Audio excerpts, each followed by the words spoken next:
Вітаю, і цей брифінг присвячений. Greetings. This briefing is dedicated to exposing the propaganda of the aggressor state, which finds no arguments for the world except how to blackmail again with nuclear threat. At the same time, it was announced by the man who was the president of Russia and who participated in the G8 summits. Now such summits are no longer held. Russia is excluded, and Medvedev resorts to outright humiliation of political figures of the states that once kept him company at these G8 summits.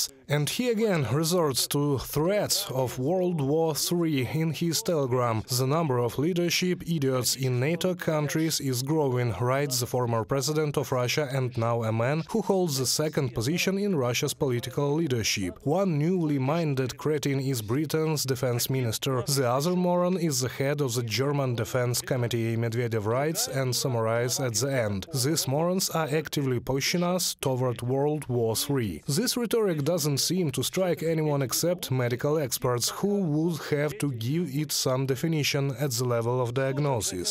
But this rhetoric is characteristic not only of Medvedev but also perhaps of Russia's most famous propagandist Margarita Simonyan, who after a drone fell near her house in Adler also announced the threats of nuclear war. Tonight a strike drone attacked us in front of our house in Adler, where my mother and I grew up and where my relatives still live. The targets are getting further away, the stakes are getting higher, the nuclear ultimatum is becoming more and more non-alternative, Simonyan said. That is only blackmail. With nuclear war is the last remaining argument in the aggressor state, and it seems that no one pays attention to it anymore. Meanwhile, another Russian official, Putin's spokesman, has resorted to manipulation in public statements, claiming that 70% increase in Russia's military budget next year is a consequence of the fact that a hybrid war is being waged against Russia. Quote, obviously such an increase is necessary, absolutely necessary, because we live in a state of hybrid warfare which is unleashed against us, and it requires high expenditures, stated Peskov. At the same time, the whole world knows that the war was started by Russia, and therefore their military spending is a direct consequence of their aggression against Ukraine.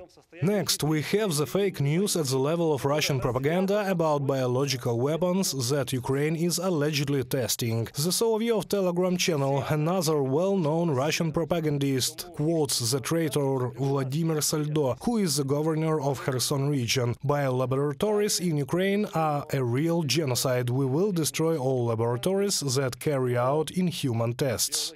This is real genocide and Nazism. During the World War II, they burned in ovens, and now they slip them in and send them to the slaughterhouse. Last year, Russian scientists themselves refuted this fabrication about the biolabs, but it continues to circulate in the aggressor state's methodology in order to find at least some justification for the war they started against Ukraine.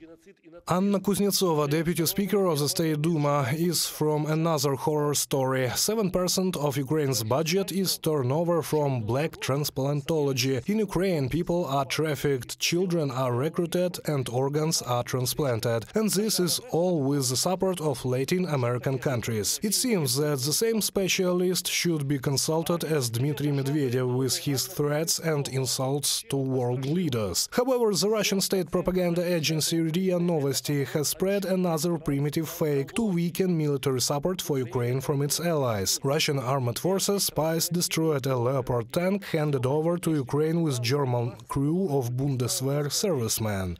RIA Novosti reports, citing the commander of the reconnaissance group. The name is not mentioned because it is clear that this is a lie. It's just an anonymous source broadcasting a total lie. There is no crew with German military in any of the Leopards on the territory of Ukraine. A fake from Solovyev. In order to weaken military support for Ukraine under the slogan that this military aid is plundered and then invested in the property market abroad by Ukrainian politicians. The fake tells that former Ukrainian Defense Minister Reznikov bought a villa for 7 million euros in Cannes as a wedding present for his daughter, and this is accompanied by a video sequence. All of this is a lie. Of course, Resnikov did not make any gift, did not buy any villa, and the video sequence itself is just an ad on a property website of the city of Cannes about the sale of one of the houses. Since this ad has a video from inside this house, it was edited with photos of the former defense minister. This video was first published in a TikTok by an anonymous user claiming this gift, and was made in the summer. Now it has resurfaced again, already from Solovyov. This does not make the lie any less of a lie. The traditional appeal is not to believe liars and propagandists, trust only official sources of information, trust the Ukrainian military and political leadership. If you live outside of Ukraine, the Russian language content is the Freedom Channel. The English language channel UATV. Please watch and recommend it. Glory to Ukraine!